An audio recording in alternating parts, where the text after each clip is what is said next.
ल हेर्नु सेरेबाको पैसा राख्ने गोदाम हो त होइन नि। सेरेबाले भए यही गोदामभित्र पैसा खाँदेर राख्यो। तर यो बालेन सरले चाहिँ बच्चाहरूको लागि खेल्ने ठाउँ बनाइदिनु भएको। बच्चाहरू स्कुलबाट बिदा भएको समयमा यसरी आएर खेल्न पाइराखेका छन्। सारा जनताका बच्चाहरू यसरी रमाएर यसरी खेल्न पाइराखेका छन्। ती बुढा भएका बाहरूलाई के थाहा यस्तो बच्चाहरूको खुसी के हो भनेर के थाहा। उहाँहरूको सन्तानै बिनाका त्यो केपी बाको सन्तान छ नि त छैन नि, बच्चा छ त छैन नि। ल हेर्नुहोस् त कति रमाइराखेका छन् आज बच्चाहरूको बिदा कसरी खेलिराखेका छन्। यसरी बच्चाहरू पनि त कुनै समयमा यसरी खेलेर रमाएर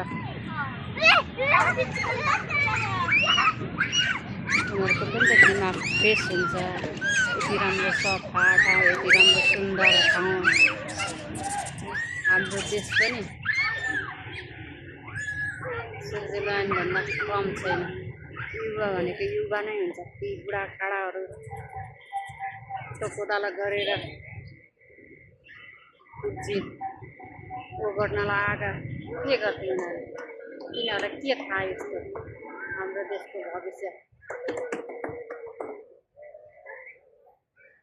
यति रमाइलो, यति राम्रो, यति सफा। यही ठाउँ पहिला कस्तो गल्ली, कति फोहोर, कस्तो गन्ध।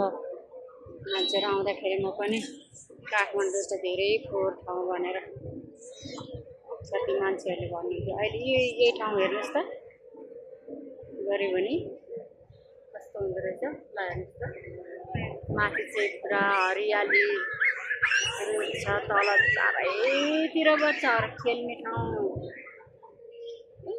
ठुलो एरिया छ। परसम्म बच्चाहरू कोही ठाउँमा के खेल्ने, कोही ठाउँमा कसरी खेल्ने। पर बगैँचा, फुलको बगैँचा, फुल बगेर फुलै फुल। यस्तो होस् न देश भनेको त। अनि पो